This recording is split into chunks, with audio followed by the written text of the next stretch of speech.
Marcus Chin sat alone at the corner table of the Nebula Station cantina, nursing his synthetic whiskey while watching the holographic news feed flicker above the bar. The familiar weight of his service medal pressed against his chest beneath his civilian jacket, a reminder of battles fought in the Outer Rim conflicts that had ended 3 years ago. The cantina buzzed with the usual mix of species from across the galaxy. Zalorian merchants argued over shipping contracts, their crystalline skin catching the ambient lighting. A group of the carry engineers shared drinks after their shift, their forearms gesticulating wildly as they debated engine modifications. In the corner, a lone Vorthak sat hunched over his meal, the reptilian's scarred hide telling stories of countless battles. Marcus barely glanced up when heavy footsteps approached his table. He'd learned to recognize the gait of different species during his years of service, and these steps belonged to a Krillian. The 8-foot-tall warriors were unmistakable, with their thick gray skin and distinctive bone ridges running along their skulls. "Human," a gravelly voice rumbled above him. Marcus looked up to see a massive Krillian warrior standing beside his table, wearing the dark uniform of their military with honor scars etched deep into his forearms. The alien's yellow eyes studied Marcus with an intensity that would have made most beings uncomfortable. What caught Marcus's attention wasn't the warrior's imposing presence, but the collection of battle ribbons on his chest and the distinctive star-shaped scar on his left temple. Marcus had seen that scar before. 3 years ago, on the burning surface of Kepler 442b, during the final battle of the Rim Wars. This was the Krillian commander who had led the charge against Marcus's position at Firebase Delta. The same warrior who had watched Marcus's unit hold the line for 18 hours against impossible odds, buying time for civilian evacuations. "Commander Thakros," Marcus said quietly, setting down his glass. The Krillian's eyes widened slightly. Few humans could pronounce Krillian names correctly, and fewer still would remember an enemy commander's identity after 3 years. "You remember," Thakros rumbled, his translator rendering the words in perfect standard. "Hard to forget someone who tried to kill me for the better part of a day," Marcus replied without hostility. "Though I heard you let the civilian transports escape." Something flickered in the Krillian's yellow eyes. "I heard your unit held the firebase until the last transport cleared orbit. 17 humans against 200 of my warriors." 15, Marcus corrected. "We lost 2 in the first hour." Thakros nodded slowly. 15 then. "The reports said you were the ranking officer after your captain fell." "Acting sergeant." Captain Rodriguez took shrapnel in the opening barrage. Marcus gestured to the empty chair across from him. "You going to stand there all night, or do you want to sit?" The entire cantina seemed to hold its breath. Conversations died as beings turned to watch the interaction between the human veteran and the Krillian war commander. A Zalorian at the next table began recording with his optical implant, clearly expecting violence. Thakros studied the offered chair for a long moment. His people considered sharing a meal or drink with former enemies a significant honor, reserved only for those who had proven themselves worthy of respect. It was not an invitation given lightly, nor one accepted without careful consideration. "You would share your table with me?" Thakros asked, his voice carrying undertones that the translator couldn't quite capture. "Figured we've shot at each other enough for one lifetime," Marcus said, taking another sip of his whiskey.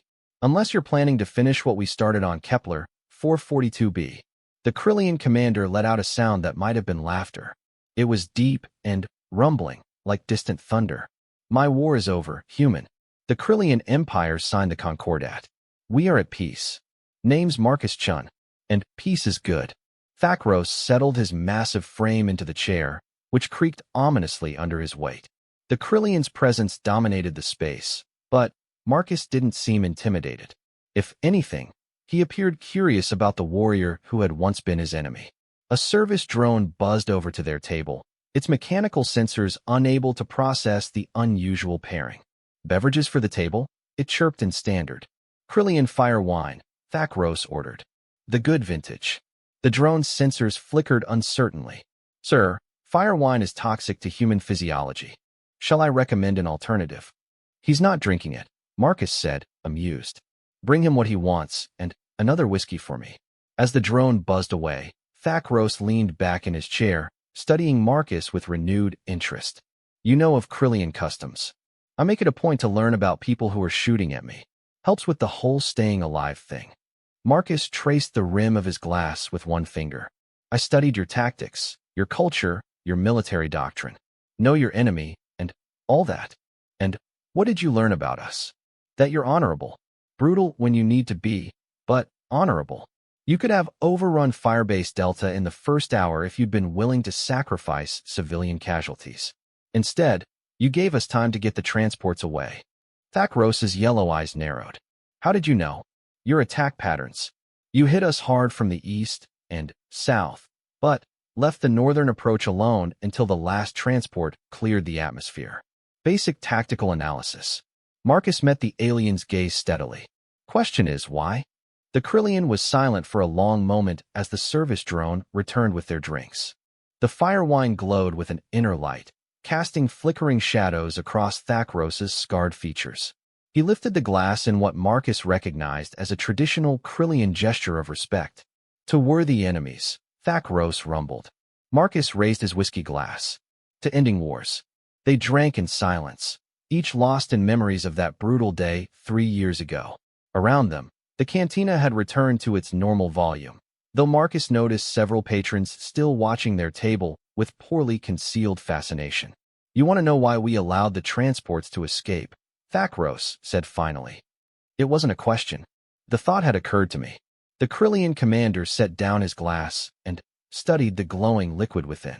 My daughter was on one of those transports. Marcus felt his blood chill. What? Kira Thackros.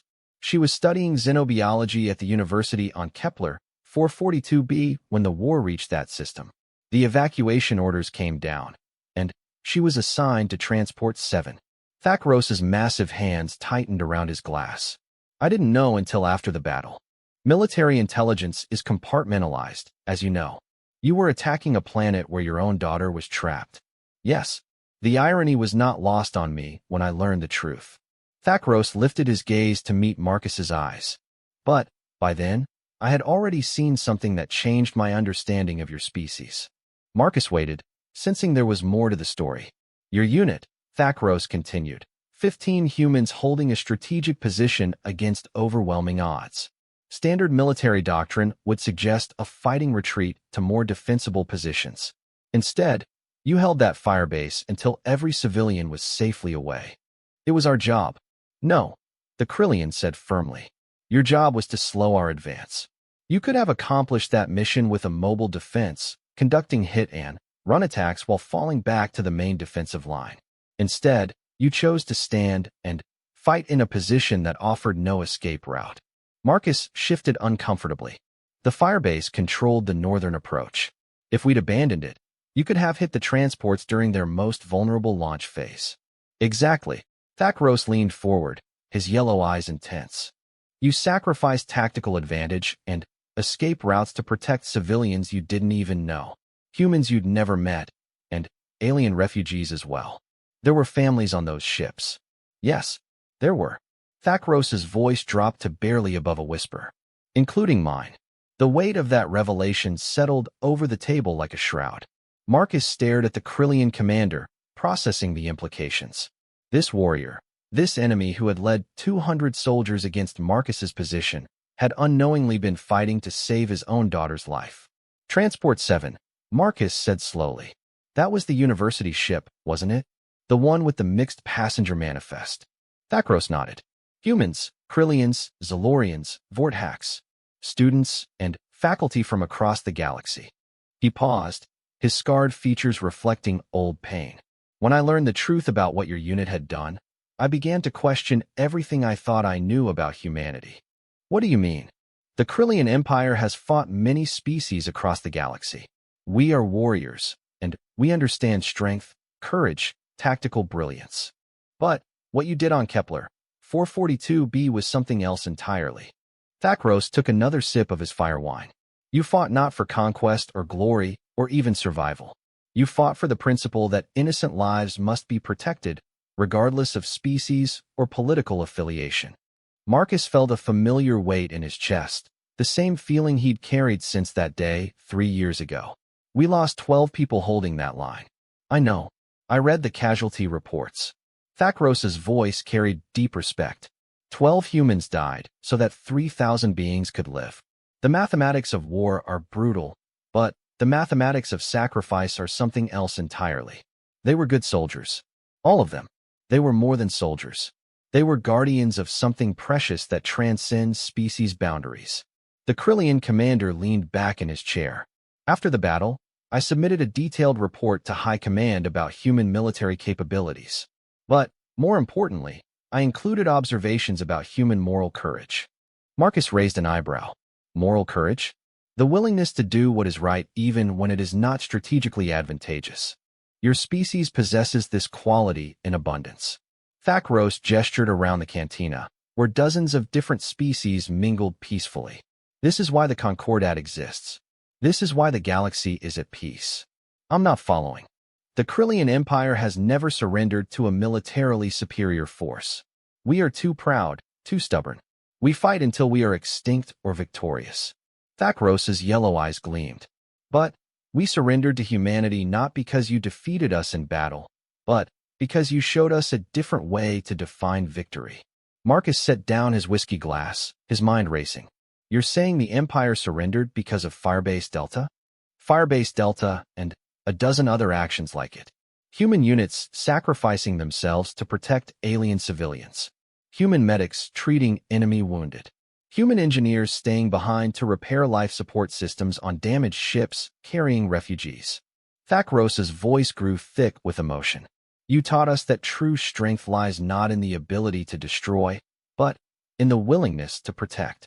The cantina suddenly felt very quiet to Marcus, despite the continued conversations around them.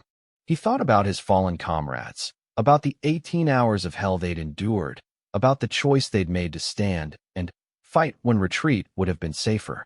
I wish Captain Rodriguez could hear you say that, Marcus said quietly. Perhaps he can. The Krillian belief system holds that honorable warriors continue to watch over those they protected in life. Thackros raised his glass again. To Captain Rodriguez and the defenders of Firebase Delta. Marcus lifted his whiskey. To peace. They drank again, and this time the silence that followed was comfortable rather than tense. Around them, the normal life of Nebula Station continued, beings from across the galaxy sharing space and conversation in a way that would have been impossible during the war years. So what brings a Krillian war commander to a station cantina? Marcus asked eventually. I am no longer a war commander. The Empire has restructured our military for peacetime operations. I now serve as a diplomatic attaché, working to implement the cultural exchange provisions of the Concordat. Thackros smiled, an expression that looked strange on his warrior's features. I help arrange educational programs between Krillian and human institutions. That's quite a career change. The galaxy has changed. We must change with it or be left behind. Thackros studied Marcus carefully. And what of you? What does a hero of Firebase Delta do in peacetime? Marcus laughed, but there was little humor in it. I'm not a hero, just a guy who was in the wrong place at the wrong time and tried to do his job. That is exactly what makes you a hero, Thackros said seriously. Heroes rarely recognize themselves as such. They see only duty, responsibility, the need to protect those who cannot protect themselves. I run security for a mining consortium now. Nothing glamorous, just making sure the shipping lanes stay clear of pirates and the mining platforms don't get raided. Marcus shrugged. It's honest work. And it protects people. Different scale, same principle. Before Marcus could respond, a commotion erupted near the cantina's entrance. Raised voices, the sound of furniture scraping across metal flooring, and the distinctive hiss of a drawn weapon. Both veterans turned toward the disturbance, their combat instincts immediately alert. Three beings stood near the entrance, their postures aggressive and their intentions clearly hostile. Marcus recognized them as hegemony separatists, a radical faction that had rejected the Concordat and continued to promote interspecies conflict. They wore the distinctive black uniforms with silver trim that marked them as members of the so-called Purity Coalition. The largest of the three, a Vorthak with ritual scars covering his reptilian face, held a plasma cutter in his clawed hand. His companions, a human with cybernetic implants, and a Zalorian whose crystalline skin had been artificially darkened, flanked him with weapons of their own. "Where is the traitor?" the Vorthak hissed, his unaugmented voice carrying clearly across the cantina.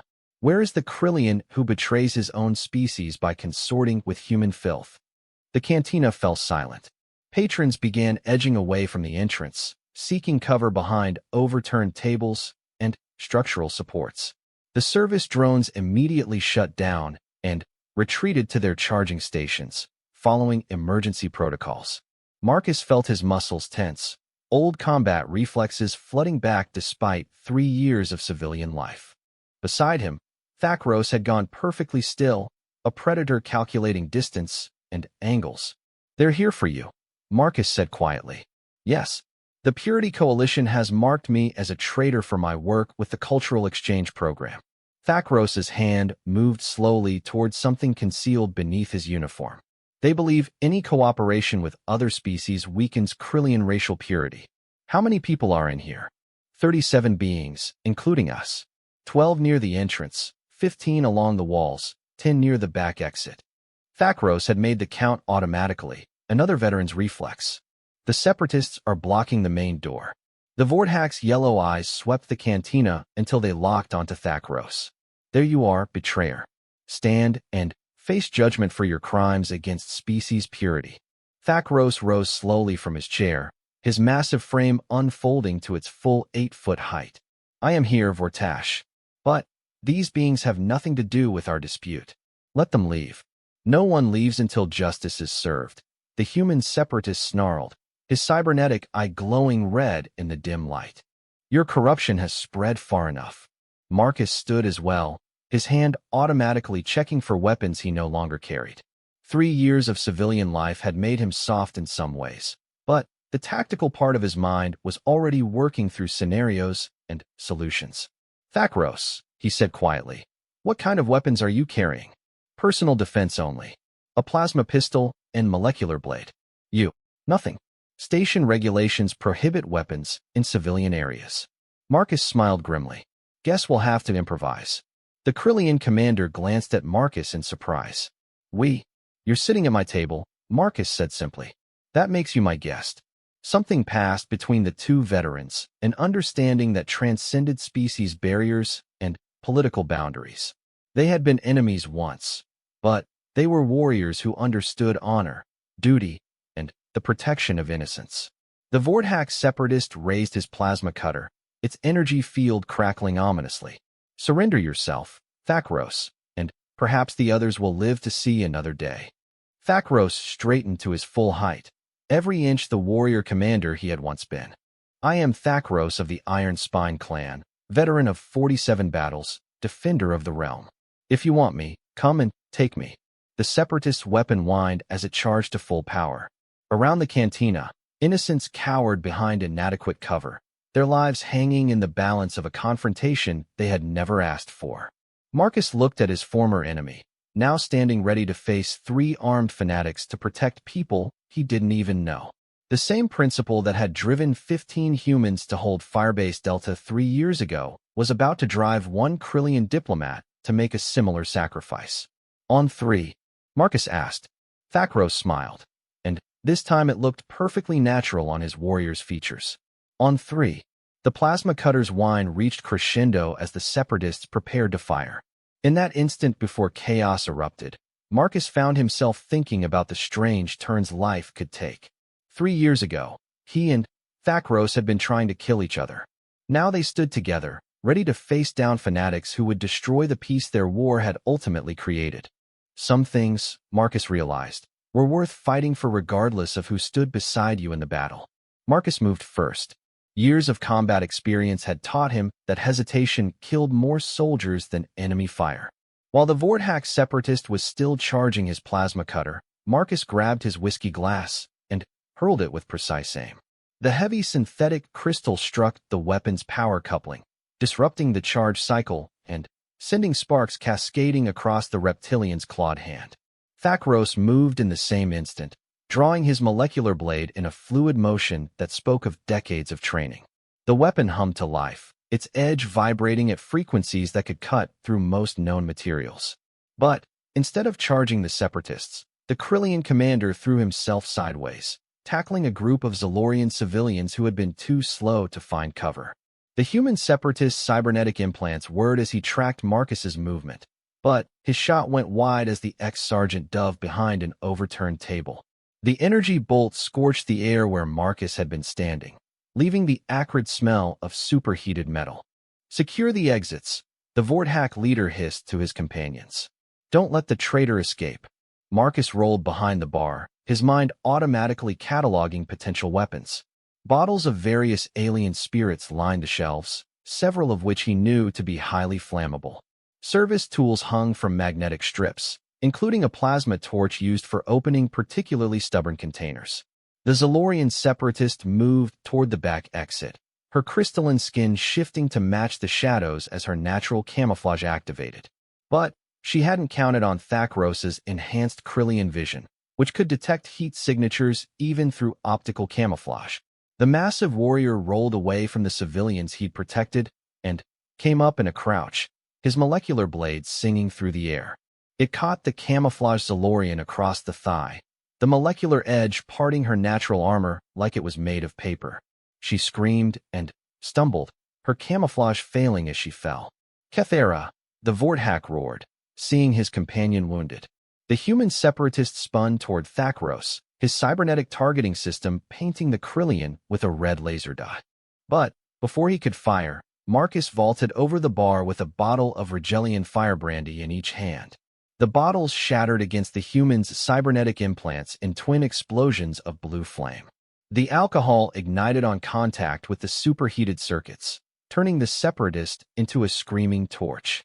He dropped his weapon and stumbled blindly, trying to extinguish the flames that were rapidly spreading across his synthetic components. The Vorthack leader's plasma cutter finally cycled back to full charge, but now he faced two seasoned veterans instead of one diplomat. Worse, his companions were down, and 37 potential hostages had become witnesses to his failure. "This isn't over, traitor," Vortash snarled at Thackros. "The Coalition knows where to find you now." "Then, perhaps you should tell them what you learned here today," Marcus said, stepping out from behind the bar with the plasma torch in his hand.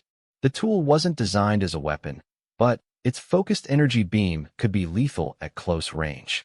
The Vorthack's yellow eyes darted between the two veterans, calculating odds that were rapidly turning against him. His human companion was still burning, rolling on the floor in agony. The Zalorian was clutching her wounded leg, green blood seeping between her crystalline fingers. "You think this changes anything?" Vortash demanded. "One human and one traitor against the righteous fury of species purity?" "Actually," said a new voice from the cantina entrance, "it's considerably more than that."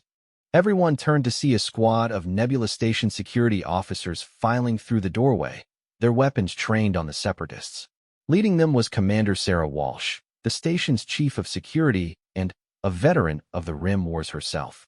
"Commander Walsh," Marcus said, lowering the plasma torch. "Took you long enough." "We were monitoring the situation through the security feeds," Walsh replied, her eyes never leaving the Vorthack. "Wanted to see how it played out before we intervened." She gestured to her officers. "Secure the wounded and place them under arrest for terrorism and assault." As the security team moved to restrain the separatists, Walsh approached Marcus and Thackros. "Hell of a thing, watching two former enemies work together to protect civilians. Makes a person think." "About what?" Thackros asked, deactivating his molecular blade. "About why we fought the war in the first place, and whether we learned the right lessons from it." Walsh looked around the cantina, where beings from a dozen species were emerging from cover, helping each other check for injuries. "Seems like maybe we did." A young Krillian female burst through the security cordon, her bone ridges marking her as barely past adolescence. She rushed to Thackros' side, speaking rapidly in their native language. The big warrior's expression softened as he replied, placing a protective hand on her shoulder. "My daughter," Thackros explained to Marcus. "She was studying at the station's xenobiology lab when the security alert went out. She came to find me." Marcus studied the young Krillian, seeing the resemblance in the bone structure and the distinctive yellow eyes. "This is Kira?" "Yes, the same daughter who was on Transport 7 3 years ago." Thackros' voice carried deep emotion. She is pursuing her doctorate in interspecies genetics, following her passion for understanding how different forms of life can coexist. Kira looked at Marcus with curious eyes, tilting her head in the Krillian gesture of formal introduction. You are the human who fought my father on Kepler 442b? I am. Marcus Chun. He extended his hand in the human custom, which she accepted after a moment's hesitation. You saved my life, she said simply. Your father did that. I just held a position. No, Kira insisted, her voice carrying the same steel Marcus had heard in her father's tone. Your unit held that position so the transports could escape. Without that sacrifice, I would have died with thousands of others when the Krillian fleet bombed the civilian areas. Marcus felt the familiar weight in his chest, the burden of survivor's guilt he'd carried for 3 years. 12 good people died that day. So that 3,000 might live, Thakros added quietly. That is the mathematics of heroism. Commander Walsh approached with a data pad in her hand. We'll need statements from both of you about the incident, but that can wait until tomorrow. More importantly, I have something I think you'll find interesting. She handed the pad to Thakros, who scanned the display before passing it to Marcus. It showed an official document with the seal of the Galactic Council. A commendation? Marcus asked, reading the formal language. More than that. The Council has been reviewing actions from the war years, looking for examples of the kind of cooperation they want to promote in peacetime. Walsh smiled. Your defense of Firebase Delta has been selected as a case study for the new interspecies military academy. They want to teach our tactics? They want to teach your principles, Thakros corrected. How to fight not just for victory, but for the protection of innocent life regardless of species or political affiliation. Marcus looked around the cantina, where cleanup crews were already repairing the damage from the brief firefight. Beings from across the galaxy worked side by side, clearing debris and checking on each other's welfare. It was exactly the kind of scene that would have been impossible during the war years. There's more, Walsh continued. The Council wants both of you to serve as instructors at the Academy, teaching a joint course on battlefield ethics and cross-species cooperation. Both of us? Marcus asked. Former enemies working together to train the next generation of peacekeepers. The symbolism is powerful, but more than that, you've proven you can work as a team when it matters most. Walsh gestured toward the restrained separatists. What happened here tonight could have been a massacre. Instead, it became a demonstration of everything the Concordat stands for. Thakros looked at Marcus with an expression that might have been hope. What do you think, Marcus Chin? Are you willing to continue our partnership in a different kind of service? Marcus thought about his current job, running security for mining operations. It was honest work, but it didn't carry the sense of purpose he'd felt as a soldier. Teaching young beings how to protect innocent lives, how to find honor in service rather than conquest, that was something worth doing.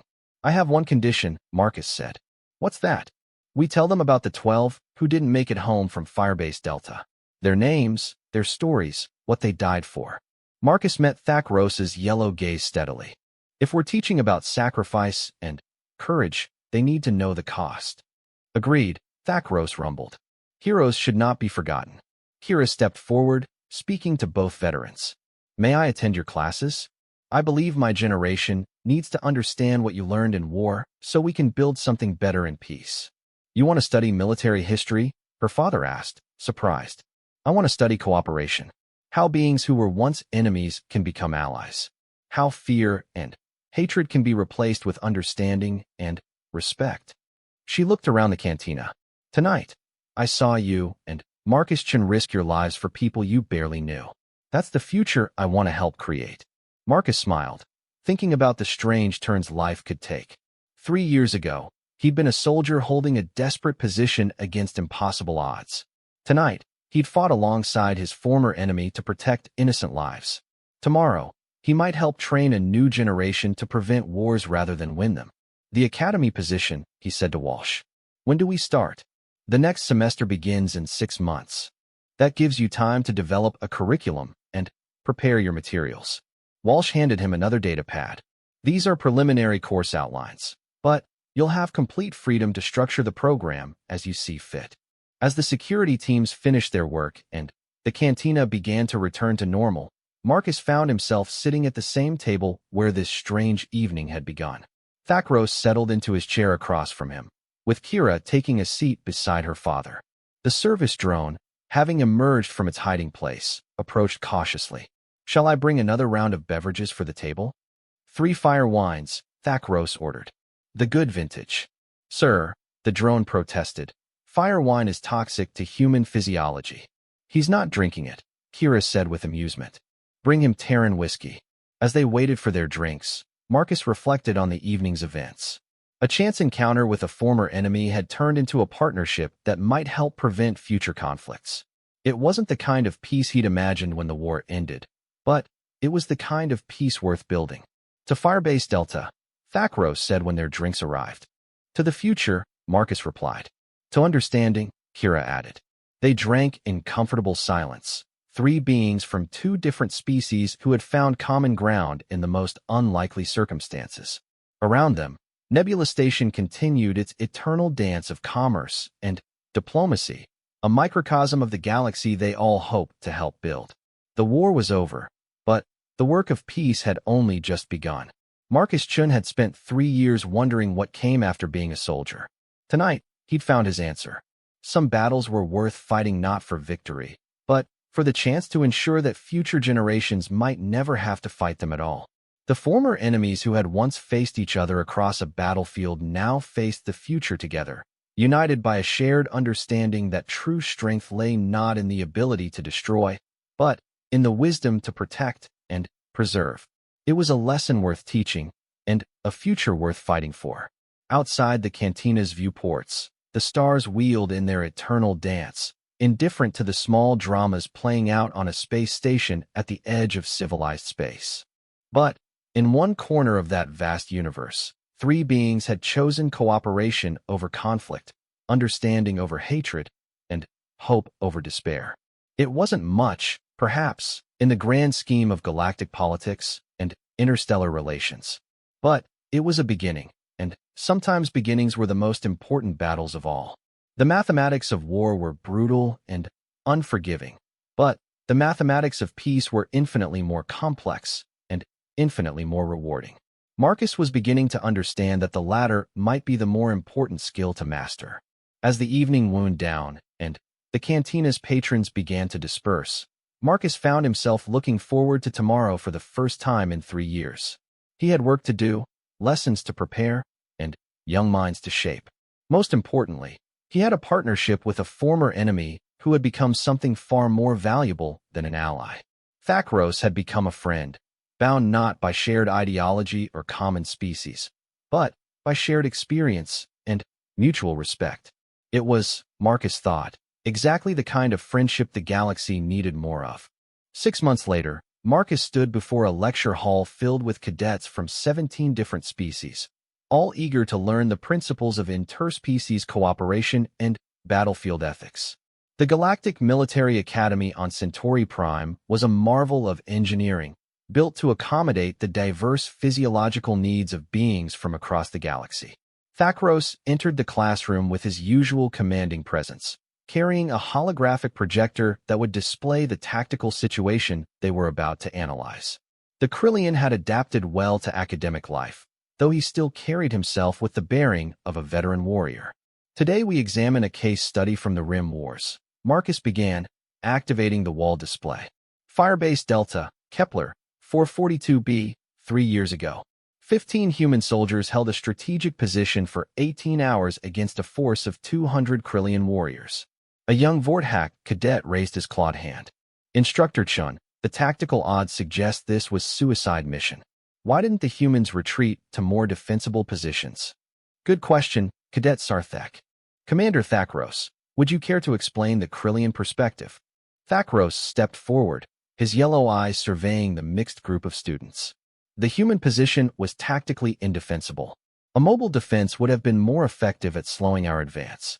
But the humans chose to hold ground that protected civilian evacuation routes. A Zalorian student's crystalline features flickered with curiosity. But that's strategically inefficient. Preserving military assets for future engagements would serve the greater good. Would it? Marcus asked. Let's examine the mathematics. Cadet Kira, what were the civilian casualty projections if Firebase Delta had been abandoned? Kira Thakros, now wearing the Academy's cadet uniform, stood at attention. She had been among the first to enroll when the Academy announced its new curriculum. According to the evacuation analysis, abandoning the firebase would have exposed the transport corridors to direct attack. Estimated civilian casualties, 2,800 beings. And the actual civilian casualties? Marcus prompted. 0 fatalities during the evacuation phase, Kira replied. 12 military casualties prevented 2,800 civilian deaths. A human cadet from the outer colonies spoke up. But, Instructor Chun, how do you quantify the value of different lives? Military versus civilian, human versus alien. The question hung in the air, touching on one of the fundamental philosophical challenges of interspecies cooperation.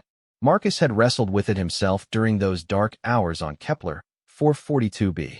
That, said a new voice from the back of the lecture hall, is precisely the wrong question. Everyone turned to see Admiral Elena Vasquez, the Academy's commandant, and a legendary figure from the Rim Wars. Her presence commanded instant respect from every cadet in the room.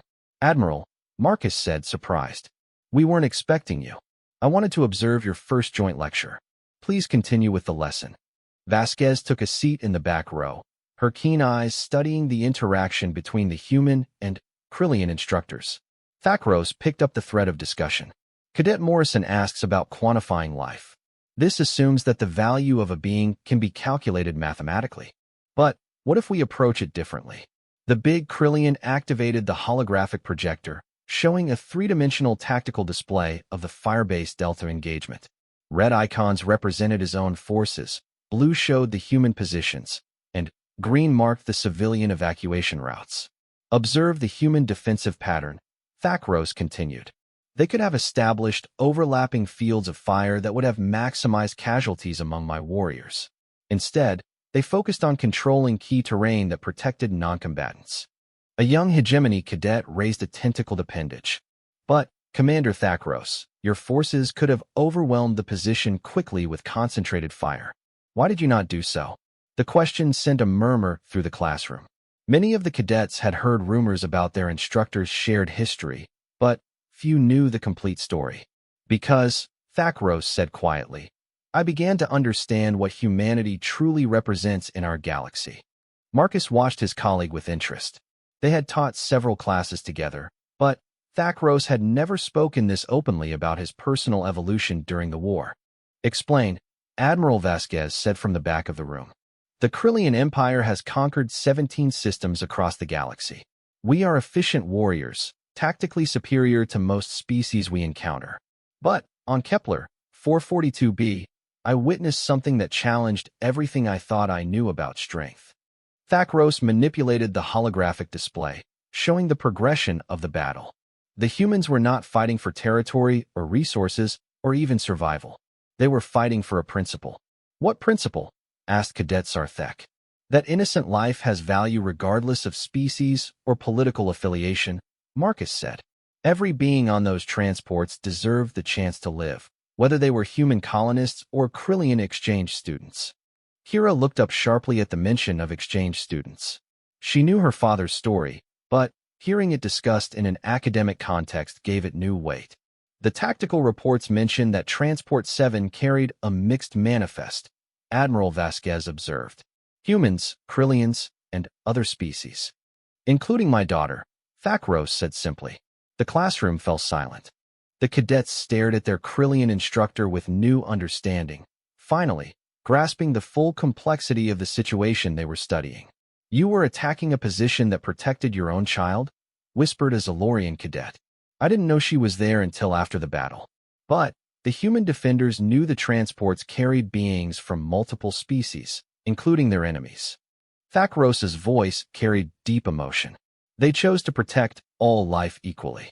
Marcus stepped forward, sensing that this was a teachable moment that went beyond military tactics.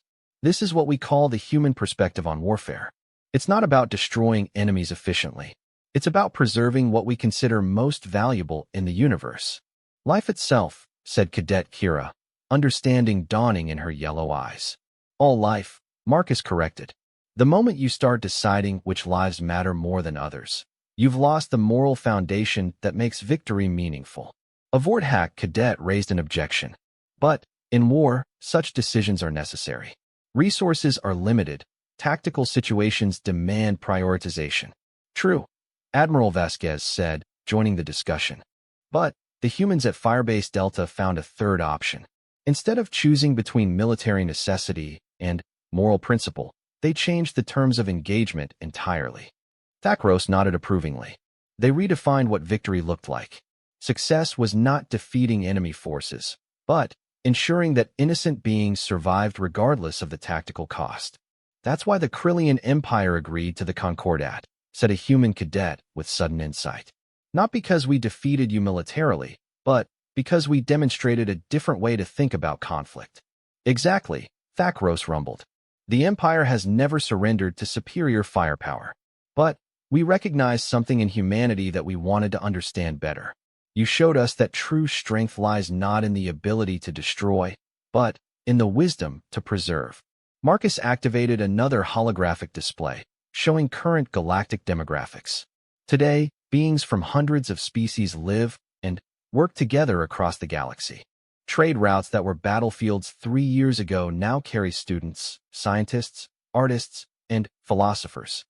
The Firebase Delta Principle, Admiral Vasquez said, standing and addressing the class directly. The idea that protecting innocent life transcends species boundaries and political divisions. It's become the foundation of modern military doctrine. Cadet Sarthek raised his hand again. Admiral, are you saying that humans are naturally more moral than other species? Absolutely not, Marcus answered before Vasquez could respond. Every species has produced beings capable of great courage and sacrifice. What happened at Firebase Delta could have been done by Krillian warriors or Vorthack defenders or Zalorian peacekeepers. Then, what makes it specifically human? Asked a hegemony cadet. The willingness to act on that moral instinct even when it's tactically disadvantageous, Thakros explained. Many species understand the principle. Humans consistently apply it in practice. Which is why, Admiral Vasquez added, the human military doctrine has become the template for the new galactic peacekeeping force. Not because humans are better warriors, but because they've demonstrated the ability to fight for something bigger than victory. The discussion was interrupted by an alert chime from the Academy's communication system. Admiral Vasquez checked her personal communicator and frowned. Instructors Chun and Thakros, I need to speak with you privately. Class dismissed for today. Review chapters 12 through 15 in your tactical ethics textbook. As the cadets filed out, chattering excitedly about the lesson, Vasquez approached the two instructors with obvious concern. What's wrong? Marcus asked.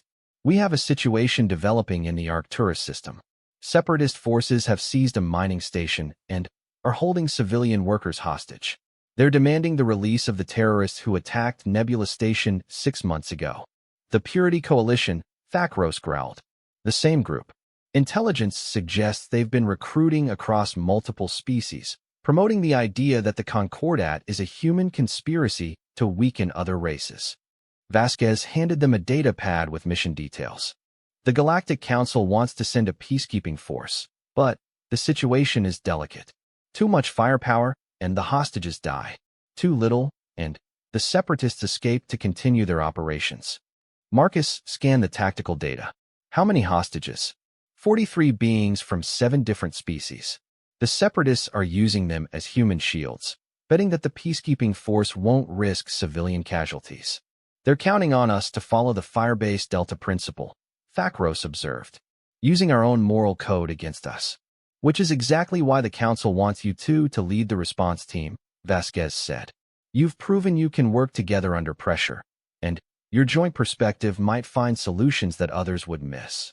Marcus looked at Thakros, seeing the same thoughts reflected in the Krillian's yellow eyes. 6 months of teaching had been fulfilling, but both veterans still felt the call to active service when innocent lives were threatened. What kind of support would we have? Thakros asked. A mixed-species team of Academy graduates. Young officers trained in the new cooperative doctrine, but with limited real-world experience. Vasquez smiled grimly. Consider it a field test of everything you've been teaching. When do we leave? Marcus asked. Transport departs in 6 hours. I'll brief the mission team while you prepare your equipment. Vasquez paused at the classroom door. Marcus, Thakros, the galaxy is watching this operation. If we can resolve it peacefully, it validates everything the Concordat represents. If we fail, we won't fail, Thakros said with quiet confidence. After Vasquez left, the two instructors stood alone in the empty classroom, surrounded by holographic displays showing the tactical situation they had analyzed countless times in their lectures. Looks like we get to put our theories into practice, Marcus said. The mathematics of heroism, Thakros mused. Let's see if they work as well in reality as they do in the classroom. They spent the next hour reviewing the mission parameters, discussing tactics and contingencies. But both men knew that the real challenge wouldn't be military. It would be applying the principles they'd taught their cadets to a situation where any mistake could cost 43 innocent lives. As they prepared to leave for the spaceport, Kira appeared in the classroom doorway. Father, I heard about the mission. You should be studying for your xenobiology exam, Thakros said gently. I wanted to say something before you left. She looked at both instructors with obvious pride. What you've taught us here about cooperation and moral courage, it's changing how we think about service. My classmates talk about wanting to be peacekeepers, not conquerors. That's the point, Marcus said. The next generation shouldn't have to fight the wars we fought. But if they do have to fight, Kira continued, they'll fight for the right reasons. Because of what you've shown them. Thakros placed a massive hand on his daughter's shoulder. We will return. And when we do, I want to hear about your exam results. As they walked toward the Academy's transport bay, Marcus reflected on the strange journey that had brought him to this point. 3 years ago, he had been a soldier holding an impossible position against overwhelming odds. 6 months ago, he had been a security officer just trying to make an honest living. Now he was a teacher, a peacekeeper, and a partner to a former enemy who had become one of his closest friends. The galaxy had changed, but, more importantly, so had he. The principles they had taught their cadets were about to be tested in the real world. The Firebase Delta principle, the idea that protecting innocent life transcended all other considerations, would either prove itself under fire or reveal its limitations when faced with an enemy who felt no such constraints. But, as Marcus and Thakros boarded the transport that would take them to another potential battlefield, neither felt the weight of doubt. They had learned something important during their months of teaching. The principles worth fighting for were also principles worth living for, and sometimes worth dying for. The war might be over, but the work of peace continued. And sometimes, that work required warriors who understood that true victory lay not in defeating enemies, but in protecting everything that made victory meaningful in the first place. The transport lifted off into the star-filled sky, carrying two former enemies toward a confrontation that would test everything they had learned about cooperation, courage, and the moral mathematics of heroism. Behind them, the Academy continued its work of training the next generation of peacekeepers. Young beings from across the galaxy studied the lessons of Firebase Delta, learning to see strength in protection rather than destruction, victory in preservation rather than conquest. It was a small beginning in the vast scope of galactic civilization, but beginnings had their own kind of power. Sometimes the most important battles were fought not with weapons and tactics, but with ideas and examples, showing others that a different kind of future was possible. The mathematics of heroism, as Thakros had called it, were about to be tested once again. But, this time, the veterans of Firebase Delta wouldn't be fighting alone. They would be leading a new generation of warriors who understood that the greatest victories were won not by defeating enemies, but by creating a galaxy where future enemies might choose to become friends instead. The stars wheeled overhead in their eternal dance, indifferent to the small dramas of war and peace playing out across the galaxy. But, in one small corner of that vast universe, two former enemies had proved that understanding and cooperation were possible even between the most unlikely allies. It was a lesson worth teaching, a principle worth defending, and a future worth fighting for. The galaxy would be what they chose to make it, one act of courage and cooperation at a time.